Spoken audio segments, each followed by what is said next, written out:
Hello to everyone and welcome to my channel. आज की जो वीडियो है उसमें हम समझेंगे ट्रीटमेंट पॉइंट्स के बारे में। इससे जो पिछली वीडियो थी उसमें हमने समझा था डायग्नोस्टिक पॉइंट्स के बारे में। तो डायग्नोस्टिक पॉइंट्स में हमने ये समझा कि डायग्नोस्टिक पॉइंट्स इन न्यूरोथेरेपी वो पॉइंट्स होते हैं हमारे बॉडी में कि जिनको अगर हम प्रेस करें और पर्सन को प्रेस करने पे अगर सीवियर पेन फील हो रहा है तो हम ये कह सकते हैं कि उस पर्सन के इस पर्टिकुलर ऑर्गन में कोई प्रॉब्लम है। तो सबसे पहला जो स्टेप है वो है हमें डायग्नोस्टिक पॉइंट्स को चेक करना है और ये पता लगाना है कि पर्सन के किस पर्टिकुलर ऑर्गन में प्रॉब्लम है। तो जैसे ही हमने डायग्नोस्टिक पॉइंट्स खत्म कर लिए और हमें प्रॉब्लम का पता लग गया, फिर हम ट्रीटमेंट प्रोवाइड कर सकते हैं। And one of the treatment method neurotherapy में है टो फिंगर मेथड। तो टो फिंगर मेथड नाम से ही आप समझ जाओगे, इसमें जो आपके पैर के जो टोस होते हैं और फिंगर्स होते हैं उनके पॉइंट को प्रेस करके हम किसी पर्टिकुलर ऑर्गन को ट्रीट करते हैं। तो आज की वीडियो में हम टो फिंगर मेथड को ही कवर करेंगे। चलिए आइए अब हम टॉपिक को स्टार्ट करते हैं। तो जैसे ये है हमारा राइट फीट एंड ये है हमारा लेफ्ट फीट। तो आज की वीडियो में पर्टिकुलरली हम ये समझेंगे कि कौन से फीट की कौन सी फिंगर किस पर्टिकुलर ऑर्गन को डिनोट करती है। टो फिंगर मेथड प्रॉपरली देना कैसे है वो हम आगे आने वाली वीडियो में समझेंगे, बट आज की वीडियो में सिर्फ हम ये समझेंगे कि कौन सी फिंगर कौन से ऑर्गन के लिए है। तो अब हम सबसे पहले आ जाते हैं गैस के पॉइंट के लिए। तो आपके जो दो टोज हैं, मतलब राइट फीट का टो एंड जो लेफ्ट फीट का जो टोज हैं, दोनों टोज वो हैं गैस के पॉइंट के लिए। ठीक है, तो जब कभी भी आप गैस का पॉइंट दोगे तो आपको दोनों टोज को एक साथ प्रेस करना है अपने दोनों थंब से। ठीक है, तो गैस के लिए आपके हैं दोनों टोज और ये एक साथ ही प्रेस करना है आपको। अब हम गैस के बाद आते हैं पैंक्रियास के पॉइंट के लिए। तो जो टोस के बाद जो नेक्स्ट फिंगर है, ये जो नेक्स्ट फिंगर है वो है पैंक्रियास के पॉइंट के लिए। तो ये जो फिंगर्स है वो है पैंक्रियास के लिए। इसमें भी सेम है कि जब भी आप पैंक्रियास का पॉइंट दोगे तो आपको ये दोनों फिंगर एक साथ प्रेस करनी है अपने दोनों थंब से। ठीक है, तो गैस का पॉइंट और पैंक्रियास का पॉइंट इन दोनों में ही आपको एक साथ दोनों को प्रेस करना है। तो गैस के लिए दोनों टोस को एक साथ प्रेस करना है एंड जब आप पैंक्रियास का पॉइंट दोगे तो टोस के बाद की जो फिंगर्स हैं उन दोनों फिंगर को एक साथ आपको प्रेस करना है। लेकिन जो हमारी सेकंड फिंगर है उसके बाद की जो तीन फिंगर्स हैं वो इंडिविजुअली वर्क करेंगी। मतलब आपको राइट फीट के लिए बाकी जो लास्ट की तीन फिंगर है, राइट फीट के लिए आपको इंडिविजुअली प्रेस करना है हर एक फिंगर को, और लेफ्ट फीट के लिए भी आपको इंडिविजुअली प्रेस करना है। मतलब एक साथ आप प्रेस नहीं कर सकते। तो अब हम आते हैं थर्ड फिंगर पे, मतलब राइट फीट की थर्ड फिंगर पे। राइट फीट की जो थर्ड फिंगर है ये डिनोट करती है स्प्लीन को। तो हमारे बॉडी में स्प्लीन लेफ्ट साइड पे होती है और स्प्लीन अगर लेफ्ट साइड पे है तो उसका ट्रीटमेंट का जो पॉइंट है वो राइट साइड पे होगा। तो हमारी जो बॉडी है एक्चुअली एक तरह से मिरर के फॉर्म में है। मतलब हमारे जो ब्रेन है उसके दो हेमिस्फेयर हैं, right hemisphere and left hemisphere. जो राइट हेमिस्फेयर है उसकी सारी नर्व्स हमारी जाती हैं लेफ्ट साइड की तरफ, और जो लेफ्ट हेमिस्फेयर है उसकी नर्व्स हमारे राइट साइड को कंट्रोल करती हैं। तो अगर हमारा जो ब्रेन है उसका अगर राइट पार्ट में कुछ भी थोड़ा सा इश्यू हो जाए या कुछ डैमेज हो जाए तो उसका जो रिजल्ट आएगा वो हमारे लेफ्ट साइड की तरफ आएगा। तो अगर राइट साइड में कुछ भी डैमेज होगा या कुछ भी पैरालाइज या कुछ भी इश्यू आएगा वो हमारे लेफ्ट साइड में दिखाई देगा। सिमिलरली अगर हमारे लेफ्ट ब्रेन में, लेफ्ट हेमिस्फेयर में कोई भी डैमेज, कोई भी इश्यू आएगा उसका रिजल्ट हमें बॉडी के राइट साइड में देखने को मिलेगा। सिमिलरली ट्रीटमेंट में भी हमारा हमारा यही कंसेप्ट है। अगर ऑर्गन हमारे लेफ्ट साइड की तरफ है तो उसका जो ट्रीटमेंट पॉइंट है वो हमारा राइट साइड की तरफ है। तो स्प्लीन हमारे लेफ्ट साइड में है तो उसका ट्रीटमेंट पॉइंट होगा हमारे राइट फीट में। तो ये जो थर्ड फिंगर है, यहां से जो थर्ड फिंगर है ये है हमारा स्प्लीन। अब हम लेफ्ट फीट में थर्ड फिंगर देख लेते हैं। लेफ्ट फीट में जो थर्ड फिंगर है वो है गॉल ब्लैडर का पॉइंट। तो गॉल ब्लैडर हमारे बॉडी में है राइट साइड में, ठीक है। तो उसका ट्रीटमेंट पॉइंट कहाँ हो गया, हमारे लेफ्ट फीट में।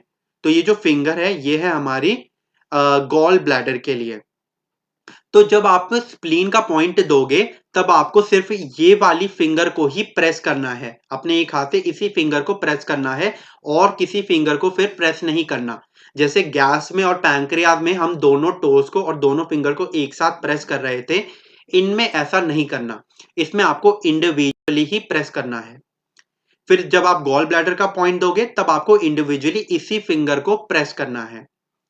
अब हम आगे बढ़ते हैं। ये जो हमारी चौथी फिंगर है ये है हमारी म्यूकस के लिए, ठीक है। तो म्यूकस हमारे लेफ्ट साइड की तरफ है, बॉडी के लेफ्ट साइड की तरफ, ठीक है। तो उसका ट्रीटमेंट पॉइंट हो गया हमारे राइट फीट के इस फिंगर में, ठीक है। फिर आते हैं लेफ्ट फीट की ये वाली फिंगर। लेफ्ट फीट में ये जो फिंगर है ये है लिवर का पॉइंट। तो लिवर हमारे बॉडी में राइट साइड की तरफ है, तो उसका ट्रीटमेंट पॉइंट है हमारे लेफ्ट फीट में। तो ये फिंगर है लिवर के लिए, ठीक है।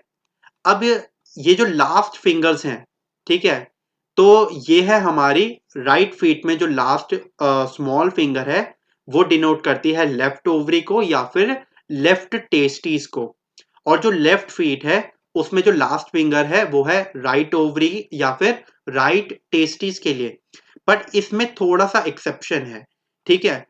ये जो लास्ट फिंगर है इनको आप एक साथ आप प्रेस कर सकते हो। अब रीजन क्या है, क्योंकि जो स्प्लीन है वो एक इंडिविजुअल ऑर्गन है, ठीक है। गॉल ब्लैडर एक डिफरेंट इंडिविजुअल ऑर्गन है, इसलिए जब आप स्प्लीन का पॉइंट आप प्रेस करोगे तब आप एक साथ गॉल ब्लैडर का नहीं कर सकते, आपको स्प्लीन का ही करना पड़ेगा।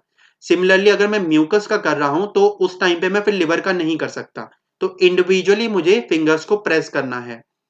लेकिन यहाँ पे जो लास्ट फिंगर है वो है टेस्टिस के लिए या ओवरीज के लिए।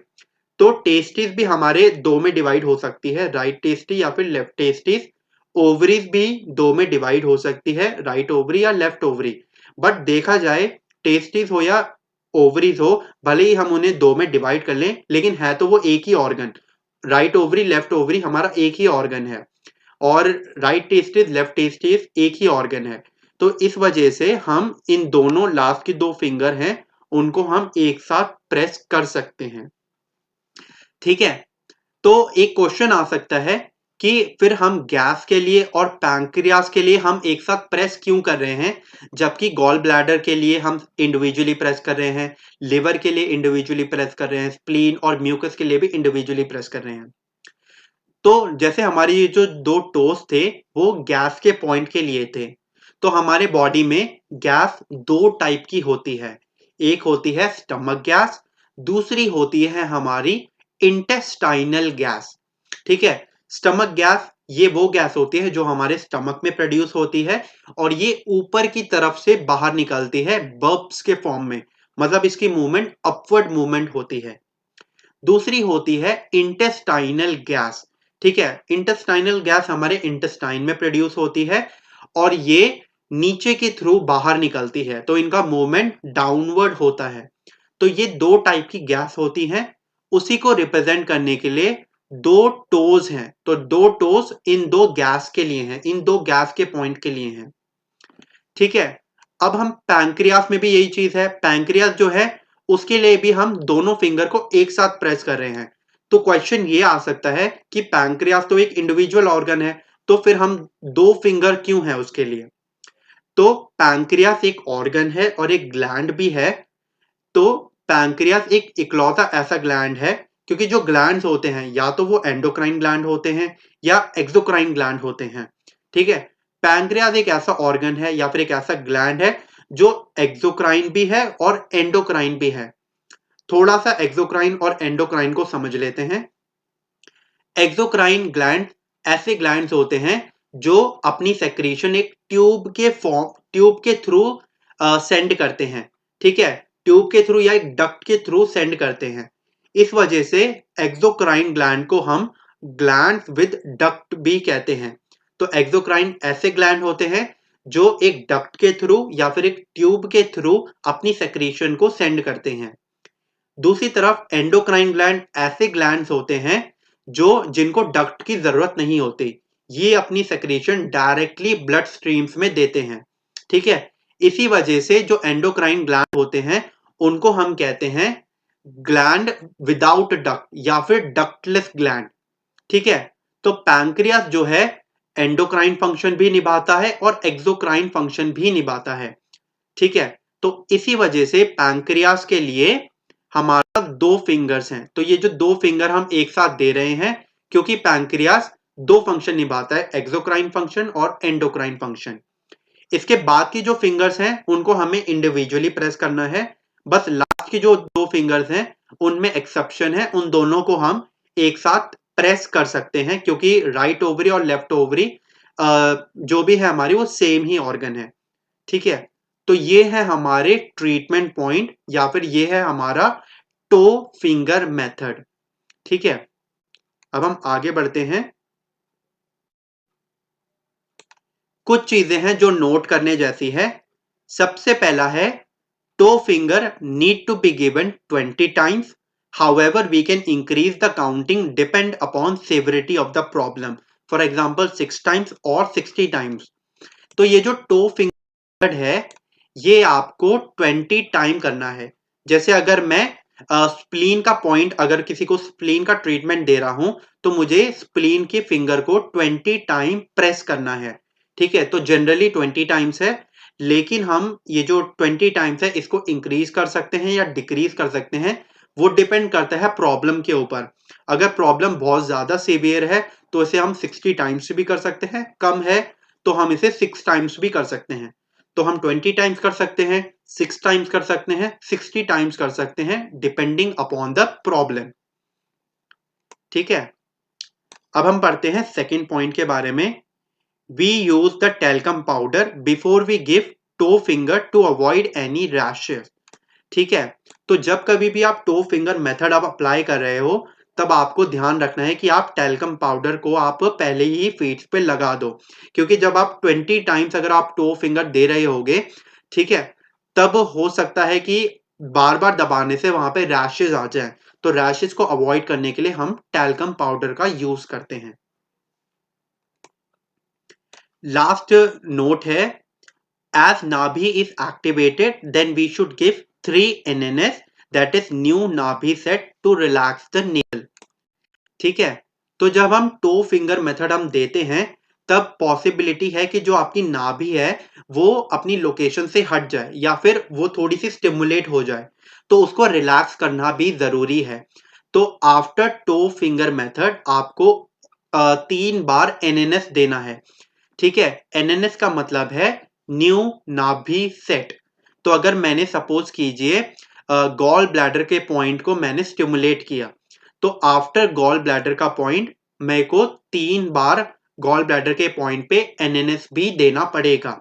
ये जरूरी है क्योंकि जब हम टो फिंगर मेथड अप्लाई करते हैं, नाभि अपने लोकेशन से शायद हट जाए, नाभि अपनी लोकेशन से हट जाए तो उसको रिलैक्स करने के लिए, वापस अपनी लोकेशन पे लाने के लिए हम एनएनएस पॉइंट दे सकते हैं। एंड एक चीज आपको ध्यान देनी है, अगर आपने टो फिंगर मेथड नहीं अप्लाई किया है तब आपको एनएनएस भी नहीं देना। एनएनएस आपको तभी देना है जब आप टो फिंगर मेथड आप अप्लाई करो। तो ये 3 नोट्स थे हमारे। तो आज की वीडियो में सिर्फ इतना ही। अब हम मिलते हैं नेक्स्ट वीडियो में।